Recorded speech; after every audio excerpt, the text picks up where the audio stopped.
என்பர்களே, இதுவரைக்கும் யூடியூப்பில் அதிகமாக கஷ்டப்பட்டவர்களுடைய எண்ணிக்கைகளை அதிகமாக சர்ச் பண்ணி பார்த்தீங்கன்னா இந்த கடகராசிக்காரர்களாக தான் இருக்கும். மருத்துவ ரீதியான விஷயங்களாக இருக்கட்டும், குடும்ப ரீதியான விஷயங்களாக இருக்கட்டும், பண ரீதியான விஷயங்களாக இருக்கட்டும், இந்த கடகராசிக்காரர் தான் வாழ்க்கையில் மிகப்பெரிய கஷ்டத்தை அதிகமாக பார்த்தவங்க. உலகத்தில் ரொம்பவும் நல்ல மனசு கொண்டவர்கள் யார் தெரியுமா? யாரையுமே, அதாவது எல்லாரையுமே கவனிக்கும், குடும்பத்திற்காக தங்களையே மறந்து வாழ்கிறவங்க அவங்க தான் இந்த கடகராசிக்காரங்க. எல்லாத்தையும் கவனிப்பாங்க. ஆனால் குடும்பத்துக்காக மட்டுமே தன்னை அர்ப்பணித்து வாழக்கூடியவங்க இந்த கடகராசிக்காரர். ஆனால் இந்த கடகராசிக்காரரை பொறுத்தவரைக்கும் குடும்பத்தோடு அவ்வளோவா செட்டில் ஆகி சேர்ந்து இருக்கிறதில்ல. காரணம் என்ன அப்படின்னா, இந்த ராசியினுடைய கட்ட அமைப்புகள் அப்படி. இந்த ராசியில் இருக்கிறவங்க எல்லாருமே நல்ல மனசுக்காரனாக தான் இருப்பாங்க. வாழ்க்கையில் அதிகமாக கஷ்டப்பட்டவங்களாக தான் இருப்பாங்க. ஏன்னா இந்த கடகராசி அப்படிங்கிறது கஷ்டப்பட்ட ராசின்னு கூட பேர் வச்சுருந்துலாமே தவிர இந்த ராசிக்கு அவ்வளோ மேட்சாக போகுது. என்ன சார் சிரிக்கிறீங்கன்னா, நான் சிரித்து சொல்லுங்கள். இந்த ராசிக்காரர்களுக்கு கஷ்டங்கள் எப்படி தெரியுமா வந்தது? இவங்களாலேயே தான் இவங்களுக்கு கஷ்டங்கள் உண்டாயிக்குது. அதற்கு காலம் தான் எங்களை அந்த மாதிரி கொண்டு போய் விட்டது. அது கடவுள் மேலே தான் சொல்லணும். ஆனால் இந்த ராசிக்காரன் மாதிரி கஷ்டப்படணும் கிடையாது, இந்த ராசிக்காரன் மாதிரி ஒவ்வொரு கமெண்ட்லேயும் திட்டணும்னு கிடையாது. எந்த வீடியோ வேணாலும் போட்டு பாருங்கள். இந்த கடகராசிக்காரன் மட்டும் யூடியூப்பில் சொன்னதையும் மைண்டில் வச்சுக்க மாட்டாங்க, யூடியூப்பில் சொன்னது எதையுமே ஏற்றுக்கவும் மாட்டாங்க. இந்த ராசிக்காரர்கள் நல்ல மனசு காரணமாகவே இவங்க அதிக கஷ்டப்பட்டாங்க அப்படிங்கிறது எல்லாருக்கும் தெரியும். இந்த ராசிக்காரர்களுக்கு அடுத்து என்ன உண்மையான குணாதிசயங்கள் இருக்க போகுது, வாழ்க்கையில் போராட்டங்கள் என்னெல்லாம் சந்தித்தாங்க, இனி என்னெல்லாம் சந்திக்க போகிறாங்க, என்ன அதிர்ஷ்டம் இருக்க போது, எப்போ அதிர்ஷ்டம் தொடங்க போகுது, அடுத்த 12 நாட்கள் எப்படி இருக்க போது, 2026க்கு பிறகு வாழ்க்கை எப்படி மாறப்போகுது, முழுமையாக தெரிஞ்சுக்குவோம். ஸோ இந்த வீடியோவை ஸ்கிப் பண்ணாமல் பாருங்கள். அடிப்படை தகவல்களை நான் மெயினாக சொல்லிடுறேன். கடகராசி அப்படிங்கிறது சந்திரனுடைய ராசி. தாய் உங்ககிட்ட கொஞ்சம் சண்டை போட்டு தான் இருப்பாங்க. தாய் உங்ககிட்ட எப்பவுமே கொஞ்சம் இதாக தான் இருப்பாங்க. அதை மட்டும் நீங்கள் சரியாக பார்த்துட்டீங்க அப்படின்னா தாய் தான் உங்களுக்கு நெருக்கமான நண்பராகவும் இருப்பாங்க. அதாவது சந்திரனுடைய அதிபதி கிரகம் அப்படின்னு சொல்லுவாங்க. தன்மை நீர் ராசி அப்படின்னு சொல்லுவாங்க. கடகங்கிறது நீர் ராசி. அடையாளம் என்ன? நண்டு. ஸோ நண்டு எங்கே இருக்கும்? கொஞ்சம் நீர் சார்ந்து இருக்கும். ஸோ அதனால் நண்டை மெயினாக சொல்லுவாங்க. வாழ்க்கையோட முக்கியமான மந்திரம் என்ன தெரியுமா? குடும்பம் தான் உங்கள் உலகம். குடும்பத்துக்கு சண்டை போட்டாலும் திரும்பி அந்த குடும்பத்தை நோக்கியே தான் நீங்கள் மூவ் ஆவீங்க. சண்டை சச்சரவுகளை விரும்ப மாட்டீங்க, குடும்பத்தோடு சேர்ந்துருக்குன்னு தான் நினைப்பீங்க. தேவையில்லாத சண்டையெல்லாம் போடுவீங்க, ஆனால் குடும்பத்தில் சண்டை போட மாட்டீங்க. கடகராசியோட குணாதிசயங்கள் அப்படின்னு பார்க்கும்போது நல்ல பண்புகள் மிக்க ராசி இந்த கடகராசி. மிகவும் மென்மையான மனசு இருக்கிற ராசி இந்த கடகராசி. இந்த ராசிக்காரங்க எளிதில் காயப்படுவாங்க, பிறரோட துயரத்தை உணர்வாங்க, உதவ விரும்புவாங்க. ஆனால் எம்பத்தி லெவல் ரொம்ப அதிகம். ஸோ மற்றவங்களுக்காகவே பார்த்து தான் நீங்கள் நிறையா விஷயத்தில் மாட்டிட்டு முடிக்கிறீங்க அப்படின்னு சொல்லலாம். குடும்பத்திற்கான பாசம் அப்படின்னு சொல்லுவாங்க. கடகராசிக்காரர்களுக்கு அம்மா, குடும்பம், உறவுகள் இதுதான் வாழ்க்கை. இவங்க குடும்பத்திற்காக எல்லா தியாகமும் செய்வாங்க. ஸோ குடும்பத்திற்காக தியாகம் செய்யக்கூடிய நபர்களில் இவங்களும் ஒருத்தர். பாதுகாப்பு மனப்பான்மை அப்படின்னா இந்த ராசிக்காரர்கள் குடும்பத்தை காக்கக்கூடிய நபர்கள், நண்பர்களை காப்பாற்றக்கூடிய நபர்கள், நேச்சுரல் ப்ரொடெக்டர்ஸ் அப்படின்னு சொல்லுவாங்கள்ல. குடும்பத்துக்காகவே கடவுளால் பிறக்கப்பட்ட ஒரு பாதுகாவலனாகவே வளர்ந்து கொண்டு இருக்கக்கூடியவர்கள் நீங்கள். இந்த ராசிக்காரர்கள் நினைவாற்றல் அதிகம் கொண்டவர்கள். நினைவாற்றல் அப்படின்னா என்ன? பழைய விஷயங்களை மறக்க மாட்டீங்க. அனுபவத்திலேருந்து கற்றுக்கிற ராசி இந்த ராசி. நிறைய உங்களுக்கு தெரியும், ஆனால் ஒருத்தன் சொன்னான்னா சரிப்பா அப்படின்னு கேட்டுட்டு மட்டும் தான் போவீங்க தவிர உள்ளுக்குள்ளே நிறைய பாயிண்ட்ஸ் வச்சுருப்பீங்க. இந்த ராசிக்காரர்கள் மிக சக்தி வாய்ந்தவர்கள். இந்த ராசிக்காரர்கள்ட்டே இறைவன் அதிகமாக விளையாடி பார்ப்பார். இந்த ராசிக்காரர்கள்ட்ட இருக்கக்கூடிய மிகப்பெரிய குறைகள் என்ன தெரியுமா? அதிக உணர்ச்சி. உங்களுக்கு மிகப்பெரிய குறையே இந்த எமோஷ்னலாக இருப்பது தான். ஸோ எளிதில் மனம் உடையும். உங்களுக்கெல்லாம் அதிகமாக யோசிப்பாங்க. ஸோ இந்த ராசிக்காரங்க எப்போவுமே எந்த விஷயத்துக்கு டக்குன்னு டவுன் ஆகாதீங்க, டக்குன்னு ஹைப் ஆகாதீங்க. ஃபஸ்ட்டு ஞாபகம் வச்சுக்கோங்க. எமோஷ்னல் ஆகாதீங்க ஃபஸ்ட்டு. அதிகம் யோசிப்பாங்க, அதனால் அதிகமாக யோசிக்காதீங்க, தேவையில்லாதது அதெல்லாம். ஸோ தன்னம்பிக்கை குறைவாக இருக்குது அப்படின்னு சொல்லுவாங்கள்ல ஒரு சிலருக்கு. இந்த ராசிக்காரங்க தான் இது அதிகம். திறமை இருந்தும் சந்தேகம் உங்கள் மேலே, இது நம்மளால் பண்ண முடியுமா, இது செய்ய முடியுமா அப்படின்னு. ஸோ பயம் உங்களுக்கு கொஞ்சம் அதிகம். ஸோ அதனால் அந்த விஷயத்தில் கொஞ்சம் கவனமாக நிதானமாக இருங்க. அதனால் வாய்ப்புகள் நிறையா தவற விட்டுருக்கீங்க. நல்லா யோசிச்சு பாருங்கள். திறமை இருந்து உங்கள் மேலே சந்தேகம் அப்படிங்கிறது, இந்த போஸ்டிங்லாம் நம்மளுக்கு கிடைக்குமா, இந்த அளவுக்கு நம்ம சம்பாதிப்போமா அப்படின்னு யோசிச்சுட்ருப்பீங்க. ஆனால் அதை விட அதிகமாக நம்மளால் சம்பாதிக்க முடியுங்கிறத ஞாபகம் வச்சுக்கோங்க. சந்தேகம் இருக்கலாம், உங்கள் மேலே உங்களுக்கு சந்தேகம் இருக்கக்கூடாது. ஸோ அதை மைண்டில் ஞாபகம் வச்சுக்கோங்க. பயம் அதிகம். எது எடுத்தாலும் ரிஸ்க் ஃபேக்டர்ஸ் அதிகம், பயம் அதிகம். பயப்பட்டுகிட்டே இருங்க. எதுக்கு பயப்படணும்? தேவையில்லாமல் எதுக்கு பயப்படணும்? சமாளிச்சிக்கலாம், பார்த்துக்கலாம். இப்போ நீங்கள் வேலையில் தான் இருப்பீங்க, அந்த வேலையை நினச்சி பயப்படுவீங்க. இப்போ நல்லா ரன் ஆகிட்டு தான் இருக்கும். அப்புறம் என்ன பண்ணுறது அப்படிங்கிற மாதிரி யோசிக்க ஆரம்பிப்பீங்க. எல்லா நாளும் ரன் ஆகும், நாம் அதுக்கு தகுந்த மாதிரி வளர்ந்துட்டே இருப்போம். இந்த தொழில்னாலும் இதை விட அதிக லாபத்தோடு வேற ஒரு தொழில் நம்ம பண்ணுவோம். இப்படி தான் நம்ம திங்க் பண்ணி அதுதான் நடக்கும். ஸோ சந்தோஷமாக எல்லா விஷயத்தையும் செஞ்சோம் அப்படின்னா நன்மை நிச்சயம் நடக்கும் அப்படிங்கிறத மைண்டில் நல்லா ஞாபகம் வச்சுக்கணுங்க. வாழ்க்கையில் இருக்கக்கூடிய போராட்டங்கள் ஆரம்ப வாழ்க்கையில் உங்களுக்கு, அதாவது ஒரு 28 வயசு வரைக்கும் இந்த காலகட்டம் குடும்ப சுமை உங்களுக்கு அதிகமாக இருக்கும், பண பிரச்சனை அதிகமாக இருக்கும், மன அழுத்தம் உங்களுக்கு அதிகமாக இருக்கும். ஏர்லி ரெஸ்பான்சிபிலிட்டிஸ் சைன்ஸ் அப்படின்னு சொல்லுவாங்க. உங்களுக்கு சிறு வயதிலிருந்தே குடும்ப பாரத்தை நீங்களாகவே சுமக்கக்கூடிய ஒரு தருணமாக சில காலங்கள் உங்களுக்கு அமையும். இது கடகராசிக்கே உண்டான ஒரு சாப நிலைன்னு சொல்லலாம், ஒரு வரம் அப்படின்னு சொல்லலாம். அப்படி உருவாக்கும் போதே நீங்கள் வந்து நிறைய விஷயத்த ப்ராக்டிக்கலாக கற்றுக்குறீங்க. அப்படி கற்றுக்கும் போது என்ன ஆகுது, வயசு ஆக உங்களுக்கு மிகப்பெரிய ஒரு குடும்பஸ்தன் ஆகுறீங்க. அந்த குடும்பஸ்தன் ஆகும்போது அது என்ன பண்ணணும் பண்ணக்கூடாது அப்படிங்கிறது எல்லாத்தையுமே நீங்களாக வந்து கிரியேட் பண்ணிக்கிறீங்க. அதுக்கு தகுந்த மாதிரி வந்து உங்களை நீங்களே உருவாக்கிக்கிறீங்க. இந்த விஷயம் வருங்காலங்களுக்கு ஒவ்வொரு விஷயமா நடக்க ஆரம்பிக்குது. ஸோ இந்த ராசிக்காரர்கள் உறவுகளில் காயம் அடையக்கூடிய ராசிகள். உறவுகளால் காயம், உறவுகளில் காயம். காரணம் என்ன, கடகராசிக்காரர்கள் வந்து அதிகம் நம்புவாங்க, அதனால் அதிகம் காயப்படுவாங்க. அவ்வளோதான், ஒரே விஷயம் தான். நீங்கள் ஓவராக நம்பிக்கை வச்சு தான் அட்டி சப்புன்னு வாங்கியிருக்கீங்க. இவனை போய் நம்மனை சார் அப்படிம்பீங்க. இந்த ராசிக்காரங்க நிறைய இடத்துல கஷ்டமும் துரோகமும் சந்தித்தது தான் அதிகம். சரி சார், இதெல்லாம் ஓகே. இந்த காலகட்டத்தில் இப்போ நீங்கள் இதெல்லாம் சொல்கிறீங்க, இதெல்லாம் 100% செட் ஆகுமா அப்படின்னு கேட்டால், இப்போ நான் சொன்ன விஷயங்கள்லாம் 60% தான் உங்களுக்கு செட் ஆகிருக்கும். காரணம் என்ன சார், நீங்கள் வந்து ராசியில் கடகம், அவ்வளோதான். 12 கோடி பேருக்கு மேலே இருக்கான் கடகராசிக்காரர் இந்தியாவில். ஸோ எல்லாத்துக்கும் பொருந்தமான பொருந்தாது. இப்போ ஒருத்தர் லாட்ரி டிக்கெட் அடித்தா எல்லாத்துக்கும் அடிக்கிறதான அடிக்கிறதில்ல. காரணம் என்ன, நீங்கள் ராசியில் மட்டும்தான் கடகம். உள்ள தசாபுத்தி வேறு, லக்கினம் வேறு, நட்சத்திரம் வேறு, நீங்கள் பிறந்த தேதி வேறு, பிறந்த நேரம் வேறு, உங்களோட பிரயாணிக்கூடிய மற்ற ராசிகள் வேறு. அதுக்கு தகுந்த மாதிரி தான் உங்களுடைய விஷயங்கள் எல்லாமே இருக்கும். அதுவுமே உங்களோட பிரயாணிக்கூடிய ராசி தான் மெயின். உங்களோடு பிறந்தவர்களோ, உங்களுக்கு பிறந்தவர்களோ, உங்களுடைய தாய் தந்தையரோ, உங்களோடு பிரயாணிக்கக்கூடியவர்களோ, உங்களை திருமணம் செய்து கொண்டவர்களோ, அவங்களுடைய ராசிகள் எப்படி இருக்குது, அவங்களோட நட்சத்திரங்கள் எப்படி இருக்குது, அதெல்லாம் நீங்கள் வந்து செக் பண்ணி பார்க்கணும். அதுக்கு தகுந்த மாதிரி தான் உங்களுடைய வாழ்க்கையை வந்து முன்னேற்றி கொடுக்கும். இது நிறைய பேருக்கு தெரியாதனால தான் உங்கள் ஜாதகத்தை மட்டும் பார்த்துட்டு அதில் சரியாக இருக்குன்னு சொல்லி ஜோதிடர்களையும் நீங்கள் திட்டுறீங்க. நிறைய பேர் திட்டுறீங்க. இப்போ நீங்கள் போங்க, உங்களுடைய ஜாதகம், பிறந்த தேதி, பிறந்த நேரம், பிறந்த ஊர் எடுத்துகிட்டு உங்களுடைய லோக்கலில் இருக்கக்கூடிய ஜோதிடரை பாருங்கள். இல்லை சார், ஒன்றும் அங்கே செட் ஆகலை, சரியான ஜோதிடர்னு கிடைக்கல அப்படிங்கிற பட்சத்தில் மட்டும் கீழே நம்பர் கொடுத்துருக்கேன். பிரபலமான ஜோதிடருடைய நம்பர், கிட்டத்தட்ட 200 ஜோதிடர்களுக்கு ஆசான் அவர். இப்போ நீங்கள் பார்த்துட்டு இருக்கக்கூடிய ஒரு மிகப்பெரிய பொலிட்டிஷியன்ஸ்க்கும், ஒரு அரசியல் பிரமுகர்னு சொல்லலாம், சினிமா விஷயங்களில் நிறையா ஆட்களுக்கும் இவர் தான் வந்து ஜோதிடம் பார்த்துட்ருக்கார். மிகப்பெரிய ஒரு வெல் டேலண்டட் பர்சன். நீங்கள் 5 லாங்குவேஜில் ஜோதிடம் பார்க்கலாம் அவர்கிட்ட. 5 லாங்குவேஜ் தெரியும், 5 லாங்குவேஜில் ஜோதிடம் பார்ப்பார். இதுவுமே நீங்கள் வந்து அப்பாயின்ட் பேசிஸில் மட்டும்தான் பார்க்க முடியும். ஒரு விவிஐபி ஜோதிடர் தான், அதுக்கு தகுந்த மாதிரி தான் ஃபீஸஸ் இருக்கும். அதே போல் இப்போ நீங்கள் வெளிநாட்டில் இருக்கீங்க, பேசணும் அப்படின்னாலும் அப்பாயின்மெண்ட் வாங்கிட்டு நீங்கள் வாட்ஸ்அப் மூலமாக தொடர்பு போடலாம்.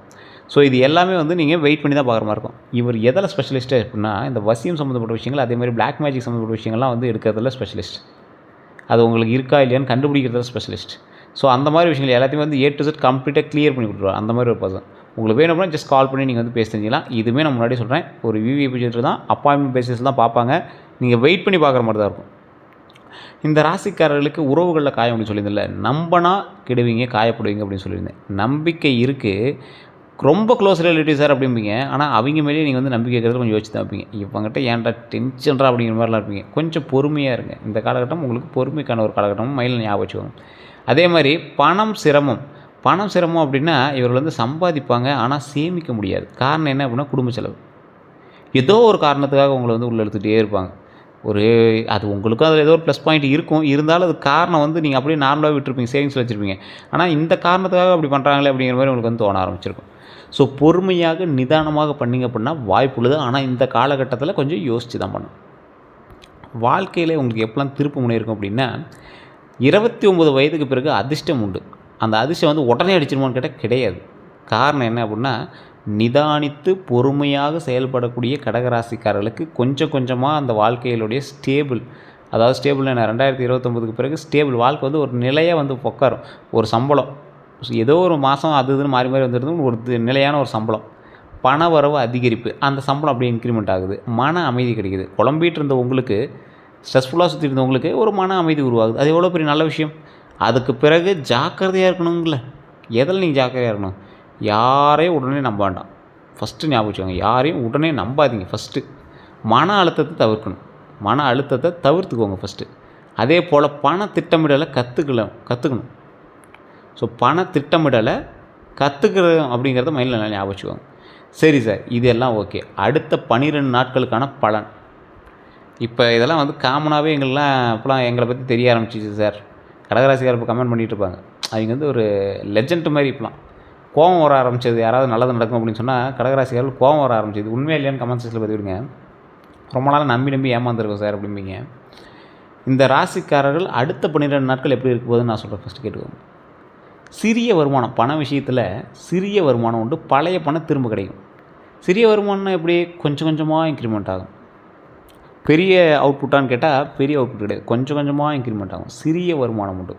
பழைய பணம் திரும்ப கிடைக்கும். யார்கிட்டையாவது நீங்கள் கொடுத்து வச்சுருந்ததோ அல்லது ஏதாவது ஒரு வர வேண்டிய பாக்கி தொகையோ அந்த மாதிரி விஷயங்கள் உங்களுக்கு கை கிடைக்கிறதான வாய்ப்புகள் அதிகமாக இருக்குது. வேலை விஷயத்தில் நல்ல செய்தி உருவாகும். வேலையில் மாற்றத்துக்கான வாய்ப்பு மட்டும் உண்டு. அது அவுட்புட் வந்து உங்களுக்கு மாற்றம் கிடைக்குமா அப்படின்னு கேட்டால் இல்லை, வாய்ப்பு இருக்குது. அதே மாதிரி உறவுகளில் குடும்பம் வந்து சந்தோஷமாக இருக்கும். குடும்பத்தில் சந்தோஷம் பிறக்கும். பழைய பிரச்சனை வந்து சரியாகும். ரொம்ப நாளாக ஒரு லேண்டு கொடுக்காம இருந்தாங்க சார், அந்த லேண்டு வாங்கணும் ஆசை, வாங்கிடலாம். கடனை அடைச்சிட்டே சீக்கிரம் சந்தோஷமாக இருக்க நினச்சோம். கடன் அடைக்கிறதுக்கான ஸ்டெப்பு தொடங்கி வச்சு கடன் மேலே அடைச்சிடலாம். உடல் நலத்தில் நல்ல கவனமாக இருக்கணும். உடல் ஆரோக்கியம் உண்டு, அதில் கவனமாக இருந்துட்டிங்க அப்படின்னா போதுமானது. ஸோ இந்த மாதிரி நிறைய நல்ல விஷயங்கள் உங்களுக்கு நடக்க போகுது. உடல் ஆரோக்கியம், பழைய பிரச்சனைகள் எல்லாமே சரியாகும். இருந்தாலும் உடல் ஆரோக்கியத்தில் கவனமாக இருந்துக்கோங்க, அவ்வளோதான். நல்ல விஷயங்கள் தான், ஒன்றும் பிரச்சனைலாம் வராது, கவலைப்பட வேண்டிய அவசியம் கிடையாது. 2026 தமிழ் புத்தாண்டு பிறந்த பிறகு நிறைய பேருக்கு சில முக்கியமான காலகட்டம் எது அப்படின்னு கேட்டுட்ருப்பீங்க. 2026லேருந்து 2030 வரைக்கும் குரு ஆதரவு உங்களுக்கு உண்டு. வாழ்க்கை வந்து உயர்வு. குரு ஆதரவு இருக்குது அப்படின்னா வாழ்க்கை உயர்வு. இது வந்து நான் பொது பலனாக தான் சொல்கிறேன், நல்லா தெளிவாக தெரிஞ்சுக்கோங்க. பொது பலன் கடகராசிக்காரருக்கு எப்படி இருக்கும் அப்படின்னு கேட்டால் ஒட்டுமொத்தம் 12 கோடி பேருக்கு சொல்லலாம். குரு உயர்வு, குரு ஆதரவு, வாழ்க்கை உங்களுக்கு உயர்வு, ஒரே பாயிண்டில் சொல்லலாம். எப்படி சார் அப்படிலாம் இல்லை சார் அப்படின்னு கேட்டால் உங்களோட ஜாதகத்தை தான் பார்க்கணும். ஜாதகத்தை பார்த்தா தான் உங்களுடைய மேனுவல் புக் என்ன, நீங்கள் உங்களை உருவாக்கும் போது உங்களுக்குன்னு ஒரு மேனுவல் புக்கு கொடுத்துருப்பாங்க. இது இப்படி தான் பயன்படுத்தணும், இந்த காலகட்டத்தில் இப்படி தான் இருக்கும் அப்படின்னு ஒரு மேனுவல் புக்கு கொடுத்துருப்பாங்க. அதுக்கான அசசரிஸ் உங்களுக்கு என்ன, இது சார் இது காப்பரில் செஞ்சது, வெயில் தாங்கும் சார், இது கடகராசிக்காரர் கவலைகளை தாங்கிப்பார். அதே மாதிரி இது வந்து ஒரு மழையில் தாங்குகிற அளவுக்கு ரெசிஸ்டன்ட் மெட்டீரியல் சார், இது வந்து ஆயிலிய நட்சத்திரம், குடும்ப பிரச்சனை எல்லாத்தையுமே தாங்கிட்டு இருக்கும். அதே மாதிரி பூச நட்சத்திரம், குடும்ப பிரச்சனைகள்லாம் தாங்கிட்டு இருக்கும். இந்த மாதிரி ஒவ்வொரு ஒரு ராசிக்கு இந்த மாதிரி ஒரு ஷெடியூல் மாதிரி உங்களுக்கு ஒரு ராசிக்கு இப்படி இருப்பாங்க, கட்டத்துக்கு இப்படி இருப்பாங்க, தசாபதிக்கு இப்படி இருப்பாங்க. அந்த மாதிரி ஒவ்வொரு பாயிண்ட்டுக்கு ஒவ்வொரு விஷயங்கள் இருக்குதுங்க. அதுக்கு தகுந்த மாதிரி தான் நீங்கள் வந்து நடந்துகிட்ருப்பீங்க. அதுக்கு தகுந்த மாதிரி தான் உங்களோட வாழ்க்கையில் நடந்துகிட்ருக்கும். நிறைய பேருக்கு இப்போ ஆன்மீக ரீதியான சில விஷயங்கள்லாம் தெரிஞ்சிருக்கும். ஜோதிட ரீதியான சில விஷயங்கள் எவ்வளோ மாற்றங்கள் ஏற்படுச்சு நீங்கள் இப்போ உங்களுக்கு தெரியாமலாம் கிடையாது, தெரிஞ்சிருக்கும். அதை வச்சு நீங்கள் ஈஸியாக கண்டுபிடிச்சிடலாம். ஸோ அதனால் குரு ஆதரவு, வாழ்க்கை உயர்வு, இது வந்து காமனாக சொல்கிறேன். உங்களுக்கு செட் ஆகுமான்னு நீங்கள் ஜாதகத்தை பார்த்தா தெரிஞ்சுக்கணும். தொழிலில் சிறந்த துறைகள் வந்து மருத்துவம், கற்பித்தல், அரசு வேலை, உணவுத்துறை, ஹோட்டலு. 2026க்கு பிறகு தொழில் வளர்ச்சி உங்களுக்கு உண்டு. இந்த துறைகளில் நீங்கள் இருந்தீங்க அப்படின்னா சிறந்த துறைகளாக உங்களுக்கு இருக்கும்.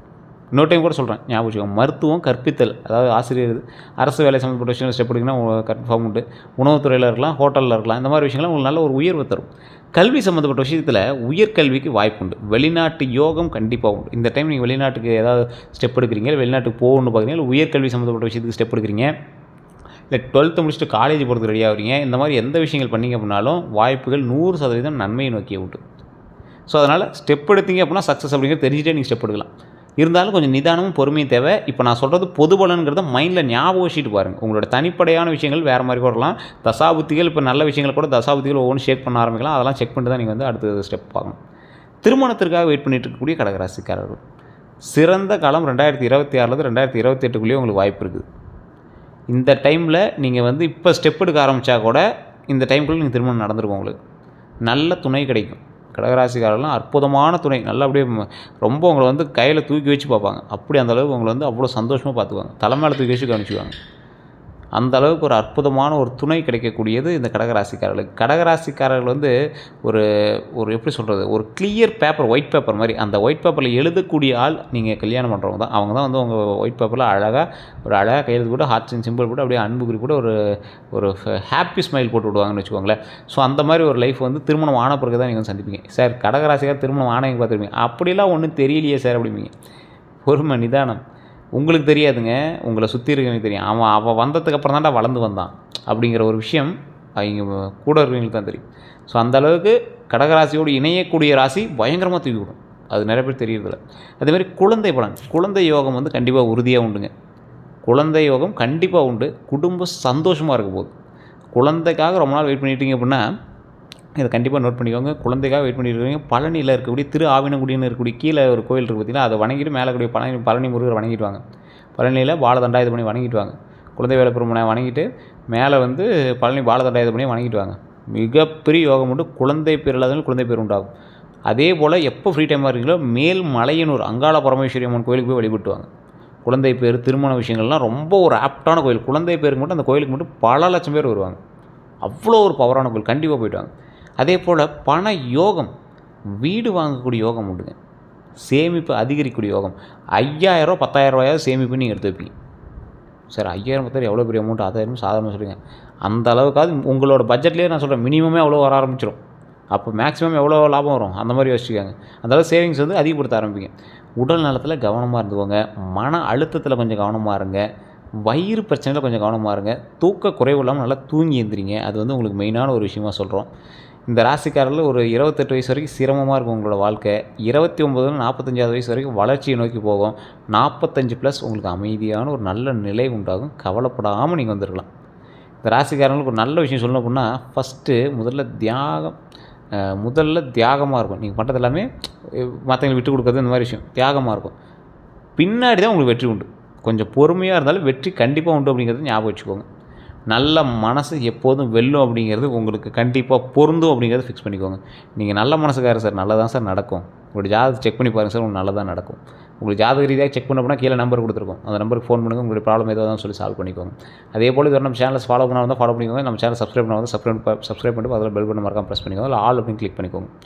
பேஜை ஃபாலோ பண்ணிக்கோங்க. ஃபேஸ்புக்கில் பார்த்துருந்தீங்கன்னா இது உங்களோட கடகராசி நண்பர்களுக்கு கண்டிப்பாக பகிருங்க. எல்லோருக்கும் நன்றி நண்பர்களே.